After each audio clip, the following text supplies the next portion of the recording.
My name is Leah, and I never believed quiet moments could change everything. That afternoon, the city shimmered with heat and perfume. I'd only stopped downtown to buy a gift for my sister, something light, something thoughtless.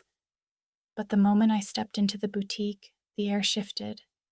It was cool inside, perfumed with jasmine, filled with golden light and the hush of slow music. Silk shimmered across the walls like water. And then, her voice. "Can I help you find something?" I turned, and for a heartbeat, everything else disappeared. She stood there in a pale pink blouse and a black skirt, her hair tied back neatly, her smile small but knowing.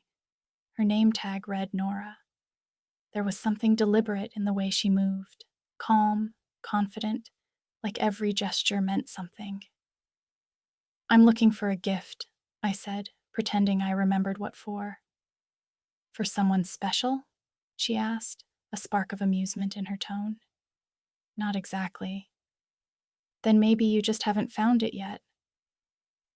She walked with me through the aisles, talking softly about fabric and texture. Her voice was warm, the kind of voice that fills a space without trying. At one shelf, she lifted a piece of ivory silk. Light slid across it like sunlight on still water. "This one's beautiful," she said, "but you'll understand it better if you touch it." She stepped closer, placing the silk into my hands. Our fingers brushed, light, fleeting, but the air shifted again. "See?" she whispered. I nodded, though I wasn't sure what I was agreeing to anymore. We wandered for nearly an hour. I lost track of the time, her voice, and the reason I'd come. She spoke of silk as if it could remember touch, of lace that softened when worn by someone kind. By the time I reached the door, the sun had moved lower, turning the boutique honey gold. "You didn't buy anything," she said. I wasn't sure yet. Her smile deepened, gentle, certain. "Then come back when you are." I left empty-handed, but the silk still clung to my skin, and her voice followed me into the evening. That was how it began, quietly, like a thread catching on something invisible. I told myself it was nothing, a coincidence, a pleasant moment. But a week later, I was back. Same boutique, same soft music, same warm golden air. And Nora.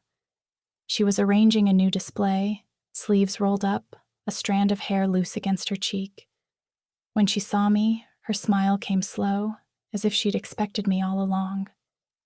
"Still searching?" she asked. "Maybe I just like the view," I said before I could stop myself.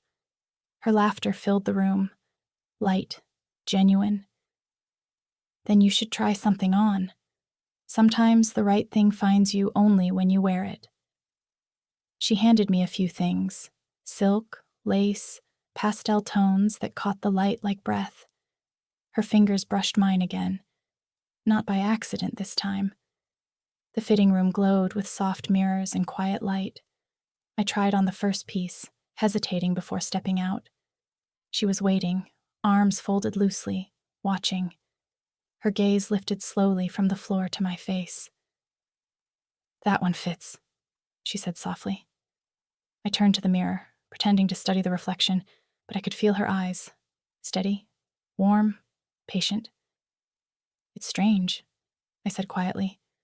"I feel different." "That's because you stopped pretending." Her reflection met mine in the glass. Two women, two versions of truth, one heartbeat apart. Then she moved closer, only to adjust the strap of silk that had slipped from my shoulder. Her fingers lingered a moment longer than necessary. "Thank you," I said. Her smile was small, deliberate. "You're welcome." Silence folded over us, soft and charged. The world outside vanished. No footsteps, no music, only the sound of breathing and the faint rustle of fabric. When I finally turned to leave, she didn't stop me. She only said, "You know where to find me." I did. and for the first time in years, I wanted to be found.